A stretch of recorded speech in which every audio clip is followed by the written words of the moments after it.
All right, it is back to school season, and that means getting ready not just for classes, but sports activities. And usually that means it's time for a physical. So joining me now to discuss physicals, Dr. Nicholas Stetkevich, a sports medicine physician with Texas Children's Hospital. Thanks for having me. Yeah, Appreciate it. good morning. Good morning. So talk to us a little bit about sports physicals. I mean, I know you always need them, and they're such short visits, so people really don't understand. What are you even looking for? Right.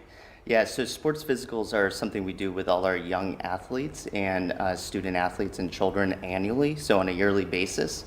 There's some 46 million children that play sports every year. Yeah. And we're trying to pick up on risk factors for injury and illness. Okay, I believe that many kids are playing sports. What exactly are you looking for with, I mean, I could understand injuries with sports related things, but what kind of illnesses can you pick up? Yeah, so the most important part of what we do is taking a good medical history. So asking about family history and heart and lung issues. And one example, just kind of pertinent example with Olympics, Noah Lyles has a history of asthma. He talked about just recently, and he's an Olympic champion. So we're trying to help our young athletes, still participate in sports even with health conditions. Yeah, still be able to enjoy that. The one thing that I think comes to mind, because every year we kind of talk about it, I don't know, with football players or whatever, is sudden cardiac death. You know, a perfectly healthy athlete will just drop dead. I mean, is that something that you can pick up on in something as simple as a physical? Yeah, so that is something we do focus on, and so that's the heart exam. And so we're listening for a heart murmur or something that hasn't been noted before. Probably the most important part of that is taking a good medical history, asking about family history, if there's any risk factors that we pick up on.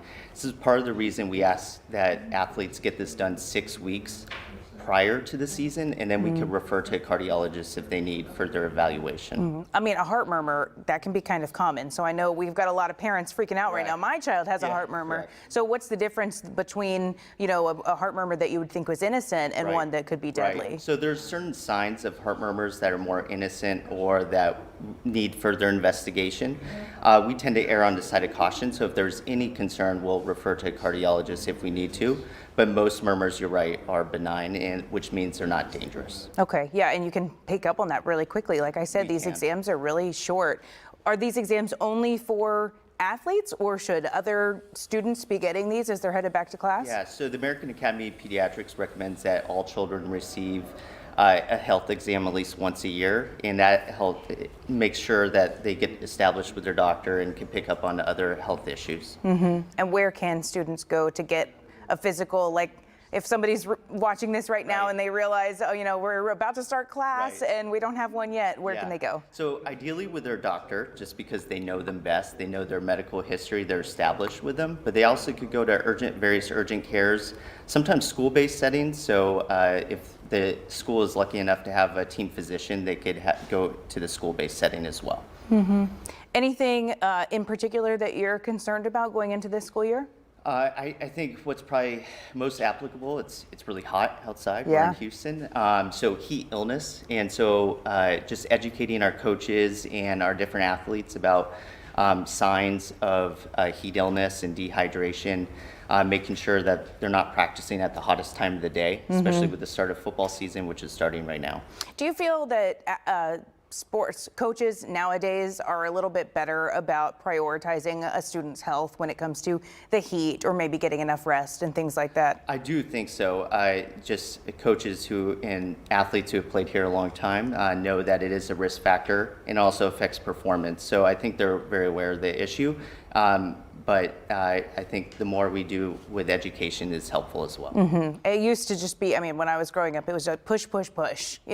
Just keep going no matter what your body's telling you. And I think that we've done a lot to change that.